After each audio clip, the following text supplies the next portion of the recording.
everyone. I'm Larry Ridley, and this is the NFL on EA Sports. Anticipation is mounting for today's game, and we've got two quarterbacks looking to make an impact. It's the Bengals going up against the Rams. With that, we'll send you out west to the City of Angels, Los Angeles, California, where we'll hand it over to our commentators, Brandon Godden and Charles Davis. Thank you very much, Larry. We are here on a beautiful afternoon for football. Coming up, we've got a good matchup.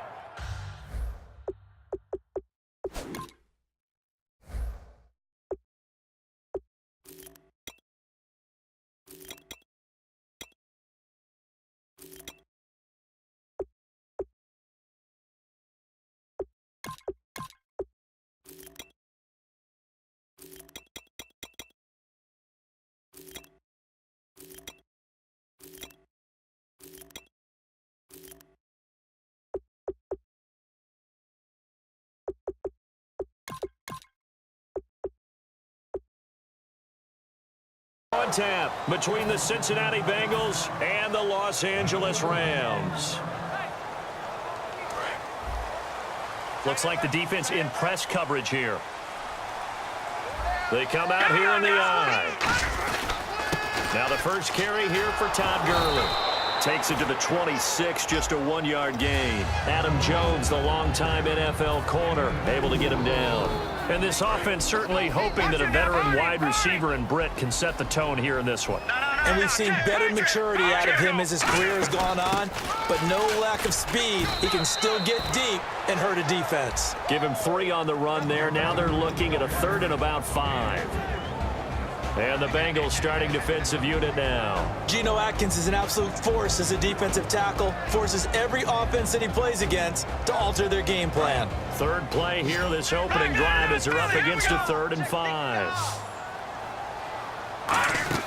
Here's Goff. And they'll set up the screen to Gurley. It goes as a gain of 6, and it's a first down. Would it be safe to say that as precise as routes are supposed to be run in the NFL, maybe they're not quite as precise in college ball? That's accurate, yeah. And I think we saw a college route in the NFL there. Just find the soft spot, find the dead zone, and find the first down. And that's what he just did. And, Charles, let me ask you about this defense. I mean, it's been a tough year for Cincinnati in general, 3-7-1. Defensively, though, how have they held up? I think they've held up pretty darn well because when you look at the defense and you look at their scores throughout the season, they're in just about every game. Look at what happened with Baltimore. They're right there. I mean, the field goals that Justin Tucker kicked for Baltimore were really the difference in the game. The offense is just struggling moving the ball. And you've got players on every level on defense for Cincinnati. Carlos Dunlap, Vontaze Burfict, Drake Kirkpatrick. They've got guys that can play. They just can't get over the hump this season. The 21 yards there as they convert on 3rd. Now the offense lining up 1st and 10. And fits the exact right word. Over the middle, there's almost always traffic, so anytime you're a receiver in that area, you're not just focused on catching the football. You're wondering where the collision's going to come from, right? Because there's almost always someone there able to concentrate, catch it, and even added a little extra at the end with a short run. Here's Goff now on 2nd down. A hit as he throws there, incomplete. The intended receiver, Tavon Austin. 3rd down here.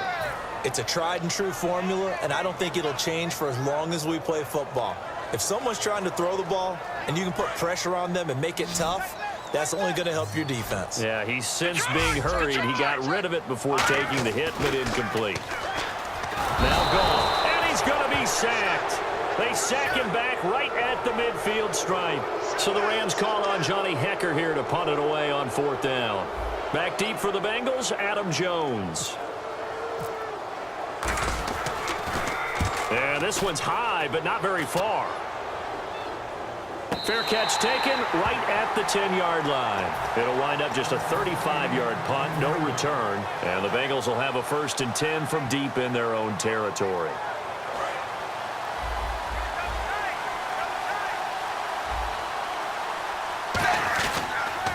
The first carry now. This is Hill. And able to find a little space. He gets this up over the 15 to the 16. Give him 5 on the carry there, and it'll be 2nd down. And here are the starters. Charles, what are your thoughts on Jeremy Hill? He provides a thump in this offense. A great runner who goes inside and establishes a tone for his team.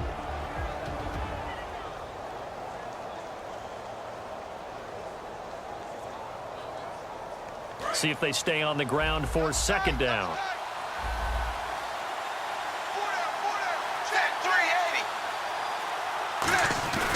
They run it again with Hill. And he's going to lose yardage here back to the 12-yard line. So he loses 3 yards there. Now third down. A nickel back added defensively as they look to stop this 3rd and 8.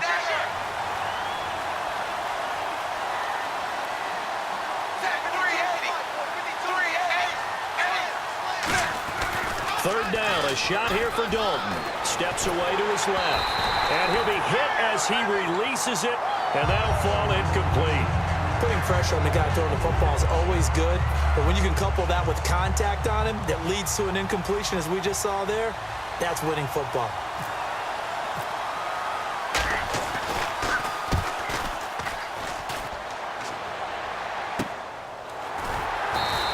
A 47-yard punt, maybe a couple on the return. And the Rams will go on offense here with a 1st and 10. And now out on the field, here comes Los Angeles. And they'll be looking to avoid what happened last time, which is punting the football.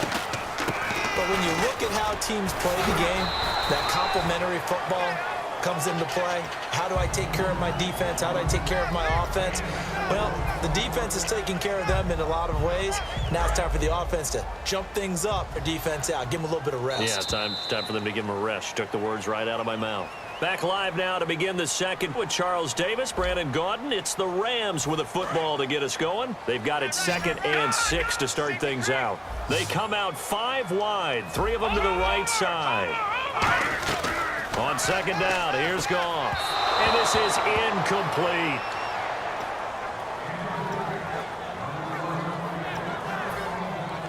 And ready for 3rd and 6.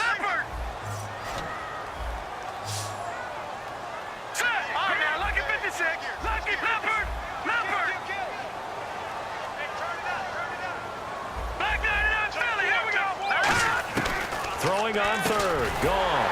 And he will find his man. It's Kenny Brent. Call it a gain of 7, and it gets him a new set of downs. Fresh set of downs here. Well, we always hear about the connections some quarterbacks have with certain receivers. I think this guy has a connection with just about everyone. Didn't mind throwing it in there against double coverage to him. Shows some confidence, supreme confidence. Big-time confidence that he would make the play for him, and he did. Some runs are blocked so well, you almost forget that someone has to carry the ball to gain the yardage. The leverage by the offensive line to create space up front, really well done. That's complete to his tight end. This is Lance Kendricks. And he'll go down here at the 35-yard line. It goes as a gain of 8, and it moves the chains. When you execute a drag or a crossing route really well and give them a chance to let it develop a little bit, you can gain some significant yardage hitting your tight end on that one. He was looking for the tight end, Lance Kendricks, there. And that'll bring up second down. Looking to jam the receivers at the line here. Press coverage look defensively. Here's Goff. And he fires one incomplete.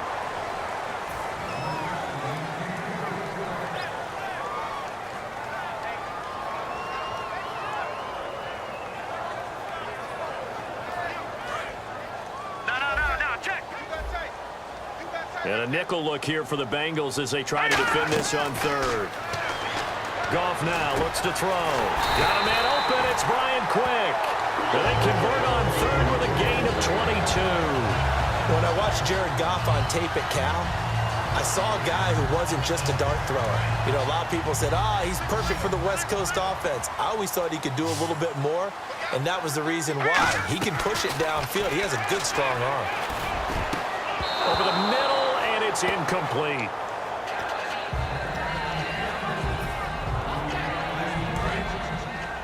Possible run anticipation here as the D-line sandwiches together. 2nd and 10. Goff again. To the sideline, and a nice catch there. Made sure the feet were inbounds, and they were. An 8-play drive to this point. So here's play number 9 on 3rd and 7. Again, Goff. And they'll set up the screen to Gurley. That'll make it 4th down after a loss of 1. Well, you can see what they wanted to do. They wanted to set up the screen there, but it got blown up. It's hard to run that play if you're not getting a lot of pressure at the quarterback because the space doesn't open up. They were able to read that one and slow it down and stop it before they could get a first down. And that field goal caps an 11-play drive. That's a lot of offense to run to only get 3 points, but they'll take them. Anytime you can put anything on the board, you run to your sideline somewhat happy. The Bengal offense now gets set to head back out onto the field. And the last drive, their first drive, 3 and out. What changes here, if anything? I think it's making sure the guys that you trust the most with the ball, the biggest playmakers you have, that they touch it on this possession to try and get things moving. So get it to the horses. Without a doubt. They're the ones that typically end up in the end zone. 15 yards there on the catch and run. And when you're playing a quarterback with some experience and some moxie, you enter the danger zone when you decide to blitz him because if he's able to diagnose as he did on that play, he can hurt you downfield. He reads defenses so well, doesn't he? He really does, and the best part about that play for him, I don't think that was his primary target. I don't think so either. I think he had the read, figured out where the blitz was coming from, and went to a secondary target for a really nice game. 2nd down, Dalton. And a right side completion here by LaFau. It's a loss of 2, now 3rd down. Now that was well defended, and as a cornerback, what you're taught when you see a wide receiver screen, either you get underneath the play before the blocking forms, or you're going to have to fight your way through it by getting through some blocking. That was a really nice play there. The Rams go nickel here defensively on 3rd. Andy Dalton finding time. He's got a man complete. A really nice gain of 25 yards. Well, we know he's got the speed there. He needed the speed and the hands. A great catch. And because of that speed, you have to respect it as a defender. So you have to either play off or make sure you're somehow in contact with him. And he's able to do exactly what you said. Use the speed to his advantage and go up and get the football. That's a big-time play right there. Out to the flat. That's complete to his running back. And he maybe makes it back to the line of scrimmage. That's it. No gain on the play, and it'll bring up a 3rd down. They tried to swing it out left into the flat, but the defense, they were very principled there. It felt very West Coast offense, didn't it? You know their expression, right? On a West Coast offense, when they throw the ball, it's either going to be a touchdown. Now he's hit, and Dalton lost the football. And now the Rams are going to halt things as they want a timeout. It's just their first, so they'll have 2 remaining here before we get to halftime. Now hold everything here. We're going to get a timeout by the offense. It's just their first, so they'll have 2 remaining here before we get to halftime.